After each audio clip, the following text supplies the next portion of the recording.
Welcome to the Explainer. Today, we're going to dive into something pretty cool. The hidden language that describes everything that moves from a tiny little atom to a whole galaxy. We're about to uncover the simple, elegant rules that basically run the entire universe of motion. All right, let's kick things off with a question for you. Right now, as you're sitting or standing there, are you perfectly still? It sounds like a simple yes or no question, but trust me, the answer opens up a huge door into how physics sees the world. So, to get to the bottom of that, we gotta learn the language of motion first. And it all begins with this one big idea. In physics, everything is relative. That gives us two basic states of being to think about. Okay, so on one hand, you've got rest, and objects at rest when it's, not moving compared to what's around it. Think of a car parked next to a house. Easy enough. And then you've got motion, which is just, when it starts changing its position. But defining it is one thing. Describing it, that's where it gets really precise. Now, to actually describe this motion, physicists use two kinds of languages. The first one is called a scalar quantity. This one's super straightforward. It just needs a number and a unit. That's it. Like saying your mass is 70 kilograms. Boom, done. It's a complete thought. But then we have the vector quantity. And this one's a little more demanding. It needs the number, it needs the unit, but, and this is the big one, it also needs a direction. It's like, if you say you're pushing with a force of 10 newtons, well, where? Up? Down? Sideways? Saying you're pushing with 10 newtons downward, now that's a vector. Okay, so we've got our two languages, scalar and vector. Let's see how they describe the path you take when you're moving. Turns out you can tell the story of the exact same trip in two totally different ways.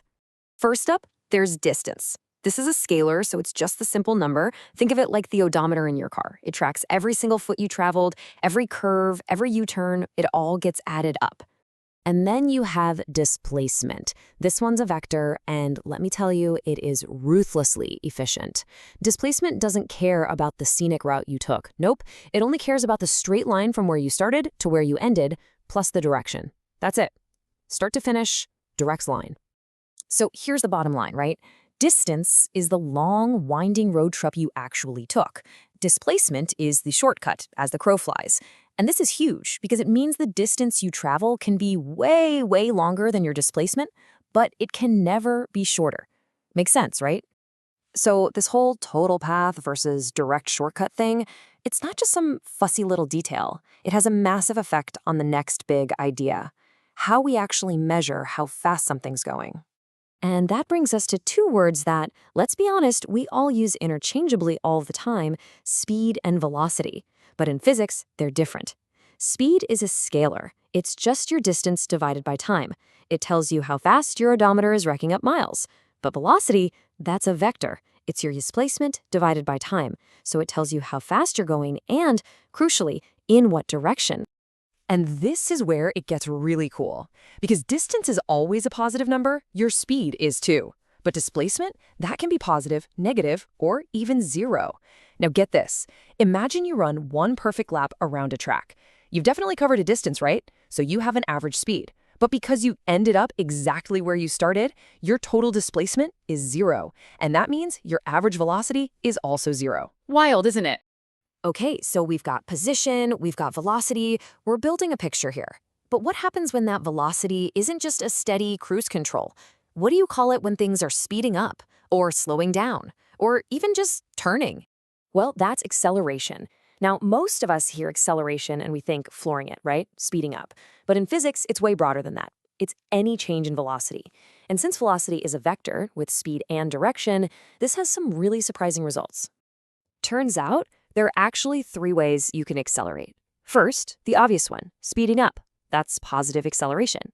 Second, slowing down. You might hear that called negative acceleration. But here's the one that catches everyone out. You can accelerate just by changing your direction. Yeah, for real.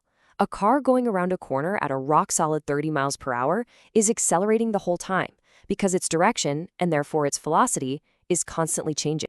So, let's pull it all together. We've got these four big ideas: displacement, velocity, acceleration, and time. The real magic happens when you realize these aren't just four separate things. They're all connected, like threads woven together to create the whole fabric of motion. They all snap together to form this kind of universal code that can describe pretty much anything moving in a straight line with a constant acceleration. And this code has a name: the equations of motion. And here they are. These are basically the keys to the kingdom.